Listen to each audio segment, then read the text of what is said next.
अस्सलाम वालेकुम dear students, कैसे हैं आप सब। My name is Rayan Malik and I am here to teach you physics class 9th। आज हम सॉल्व करेंगे चैप्टर नंबर 3 की एक्सरसाइज क्वेश्चंस। तो आइए स्टार्ट करते हैं आज का लेक्चर।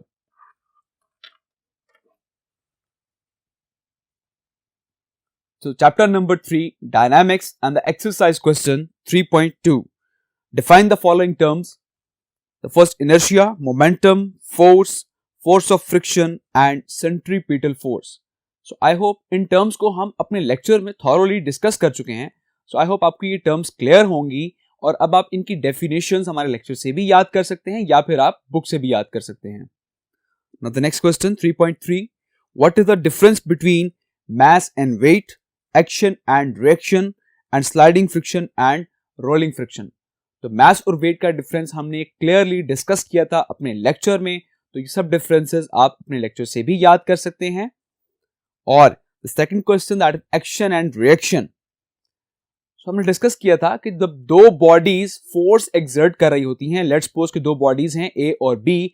अब जब ए बॉडी बी पर फोर्स एक्सर्ट करेगी that is the action force, और इसके रिजल्ट में बी बॉडी ए पर जब फोर्स एक्सर्ट करेगी तो that is the reaction force. Clear? And the third, sliding friction and rolling friction.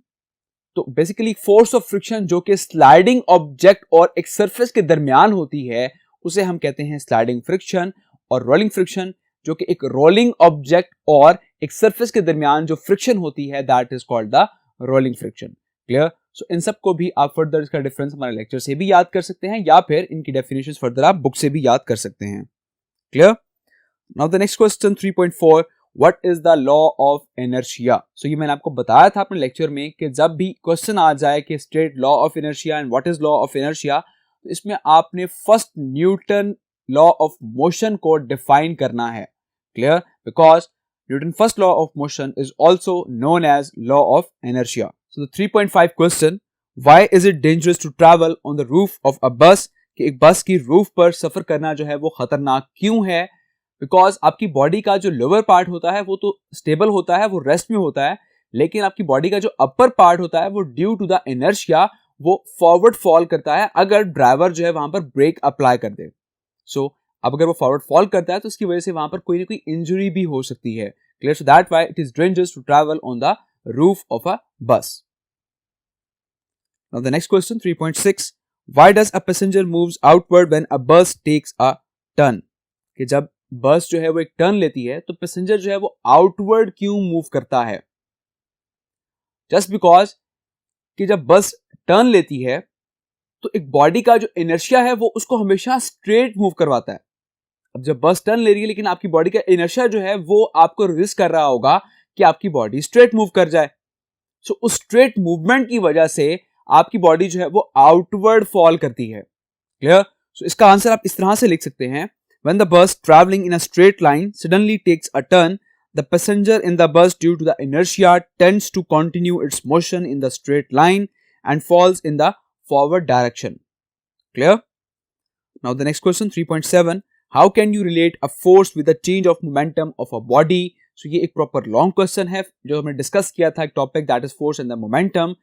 So इस topic को आप thoroughly हमारे लेक्चर से भी याद कर सकते हैं या फिर आप बुक से भी याद कर सकते हैं. Now the next question 3.8, what will be the tension in a rope that is pulled from its ends by two opposite forces 100 newton each.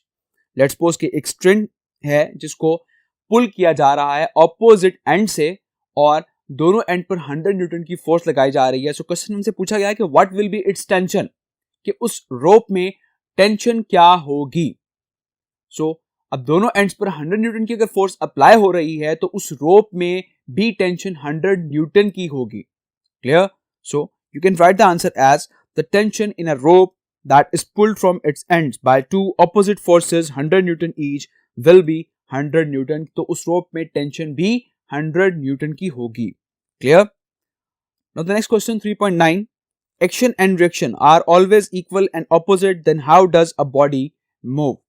Action और रिएक्शन अगर इक्वल होते हैं और दोनों की डायरेक्शन ऑपोजिट है तो हमने ये पढ़ा था कि जब दो forces opposite to each other हो और उनका मैग्नीट्यूड भी इक्वल हो तो वहां पर नेट फोर्स जो है वो जीरो हो जाती है. फिर एक बॉडी मूव किस तरह से करती है। तो नॉर्मली होता यह है कि जब एक बॉडी एक्शन फोर्स अप्लाई करती है किसी भी सरफेस पर, तो वो सरफेस उसी पॉइंट पर रिएक्शन फोर्स अप्लाई नहीं करता, वो उस बॉडी के दूसरे पॉइंट पर एक रिएक्शन फोर्स अप्लाई कर रहा होता है, जिसकी वजह से बॉडी जो है वो मूव कर जाती है। Clear? So you can write the answer as action and reaction are equal in magnitude but opposite in direction. Action and reaction do not act on the same body. ये same body पर act नहीं कर रहे होते. Action is applied on one body due to which an equal and opposite reaction is acting on another body. Both of these do not neutralize each other due to which the body will move. Clear? Now the next question 3.10. A horse pulls the cart. If the action and reaction are equal and opposite, then how does the cart move? कि horse जो है वो एक cart को pull करता है. अब action और reaction अगर equal in magnitude हैं और opposite in direction है, तो फिर वो cart किस तरह से move करता है? अब यहां पर भी क्या हो रहा है कि horse जो है basically वो action apply करता है earth पर अपने पांव से, और उसके reaction में horse जो है वो move करता है. अब क्योंकि वो जो cart है वो horse के साथ attached है, सो उसकी वजह से वो कार्ट भी हॉर्स के साथ साथ मूव कर जाता है. Clear? So you can write the answer as the horse apply action on the road by his feet. The direction is given by the road on the horse due to which horse moves, and the cart which is tied with the horse will also move. Clear? Now the next question, what is the law of conservation of momentum? So law of conservation of momentum क्या है कि अगर एक isolated system में दो या दो से ज्यादा इंटरेक्टिंग बॉडीज का मोमेंटम सेम हो जाए तो इसे हम कहते हैं law of conservation of momentum जो है वहां पर पोजेस करता है. क्लियर? सो इसको आपने डिफाइन करना है. उसकी डेफिनेशन आप बुक से भी याद कर सकते हैं या फिर हमारे लेक्चर से भी याद कर सकते हैं. And the next question,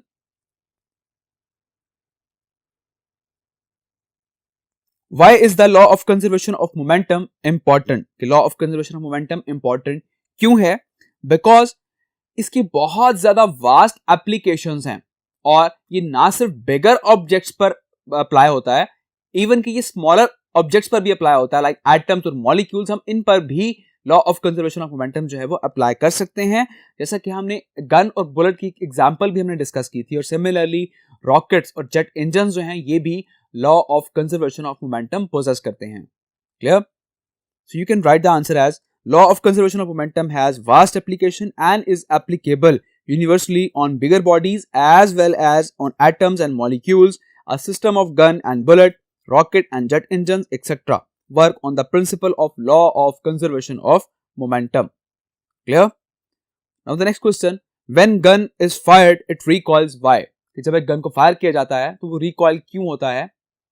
Because before the gun is fired, तो उस वक्त गन भी और बुलेट दोनों रेस्ट में हैं, तो वहां पर मोमेंटम जो है वो जीरो होगा.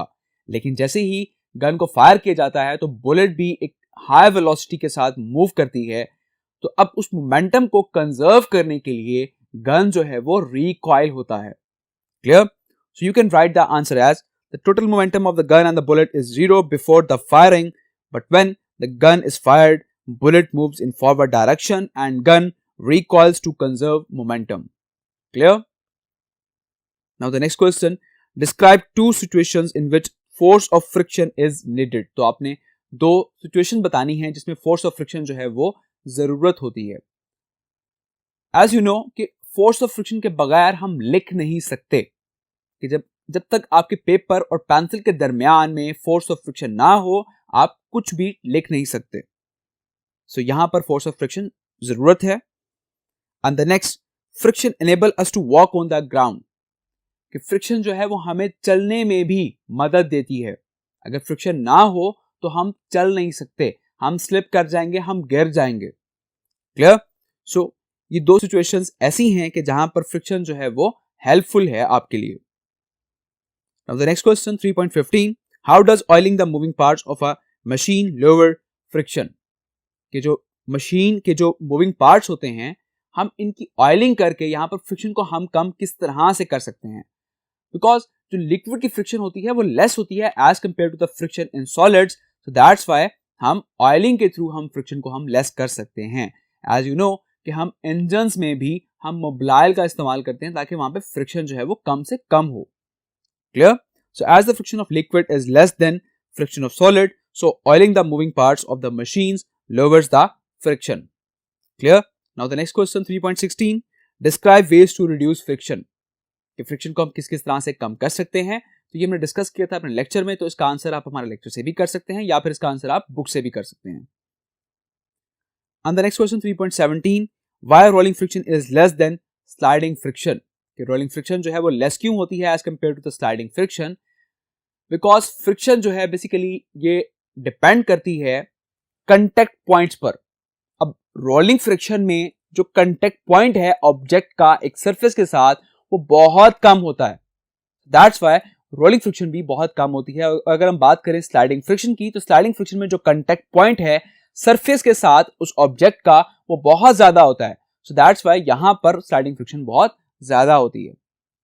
Clear? So you can write the answer as we know that greater the point of contact between two surfaces, greater will be the friction and vice versa, since the point of contact between surfaces and in case of rolling friction are less than points of contact in case of sliding.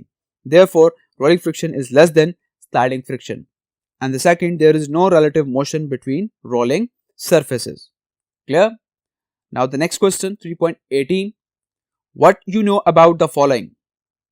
The tension in a string, limiting force of friction, braking force, skidding of vehicles, seat belts. So इनके बारे में आप क्या जानते हैं कि tension in string क्या है?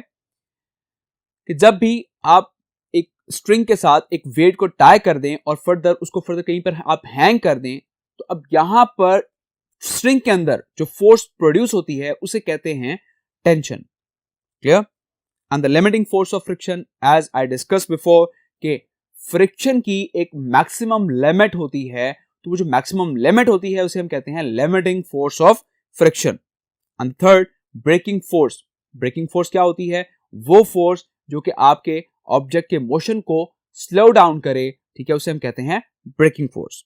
And the skidding of vehicles, कि अगर आप ब्रेकिंग फोर्स जो है वो एक नॉर्मल लिमिट से ज्यादा अप्लाई कर देते हैं, तो आपके अगर लेट्स सपोज के टायर रोल कर रहे हैं तो वो टायर वहां पर लॉकअप हो जाते हैं और उसकी वजह से आपके जो भी बॉडी है, जो भी ऑब्जेक्ट है, उसके स्किड होने का खतरा होता है कि वहीं पर वो जो भी ऑब्जेक्ट है वो स्किड कर सकती है और इस तरह से कोई भी एक्सीडेंट वहां पर हो सकता है. And the fifth, seat belt, कि जब भी आप ब्रेक अप्लाई करते हैं तो ड्यू टू द इनर्शिया आपकी बॉडी जो है अपर पार्ट वो फॉरवर्ड को फॉल करता है, तो उससे बचाने के लिए हम सीट बेल्ट का इस्तेमाल करते हैं नॉर्मली व्हीकल्स में, ताकि आपका जो अपर पार्ट है वो फॉरवर्ड को फॉल ना करे. And the sixth one, banking of roads. तो बैंकिंग ऑफ रोड क्या होता है कि आप किसी भी टर्न पर रोड की बैंकिंग कर देना, मींस कि रोड का जो आउटर एज है उसको रेस्ट कर देना. तो जब आप आउटर एज को रेस्ट करते हैं तो ये आपको एक नेसेसरी सेंट्रीपिटल फोर्स प्रोवाइड करती है जो कि आपको इजीली वहां पर टर्न करवा देती है. And the seventh, cream separator. तो क्रीम सेपरेटर जो है बेसिकली ये भी बेस करता है सेंट्रीफ्यूगल प्रिंसिपल पर, कि जिसमें जो क्रीम होती है वो सेपरेट हो जाती है डेंसर मिल्क से, क्योंकि क्रीम सेपरेटर का जो बाउल होता है वो एक हाई स्पीड से मूव करता है. तो इसमें जो डेंसर मिल्क होता है वो उस बाउल के आउटवर्ड साइड पर आ जाता है और जो भी क्रीम होती है, क्योंकि वो लाइट होती है, तो वो उसके सेंटर में इकट्ठी हो जाती है और फर्दर वहां से हम उस सेंटर से उस क्रीम को एक्सट्रैक्ट कर लेते हैं. Clear? Now the next question 3.19, what would happen if all friction suddenly disappears? तो अगर फ्रिक्शन जो है वो अचानक से खत्म हो जाए तो क्या होगा? So obviously ना तो हम लिख सकते हैं फ्रिक्शन के बगैर, ना हम चल सकते हैं, ठीक है. तो फ्रिक्शन के सडनली खत्म होने से आप फर्दर कोई भी काम परफॉर्म नहीं कर सकते. फ्रिक्शन जो है वो आपके लिए बहुत ज्यादा हेल्पफुल है. Okay. And 3.20, why the spinner of a washing machine is made to spin at a very high speed? कि वॉशिंग मशीन का जो स्पिनर होता है उसको हाई स्पीड पर क्यों स्पिन करते हैं? बिकॉज स्पिनर को बेसिकली हम यूज करते हैं वेट क्लोथ्स को ड्राई करने के लिए. तो जब वो हाई स्पीड में मूव करेगा तो वहां पर सेंट्रीपिटल फोर्स की कमी की वजह से वो जो वाटर ड्रॉपलेट्स होते हैं वो सेंट्रीफ्यूगल फोर्स की वजह से वो आउटवर्ड मूव कर जाते हैं और इस तरह से आपके जो क्लोथ्स हैं वो ड्राई हो जाते हैं. क्लियर? सो आई होप ये सारे क्वेश्चन आपको बहुत अच्छी तरह समझ आ गए होंगे. तो अपना बहुत सारा ख्याल रखिएगा. Take care. अल्लाह हाफिज.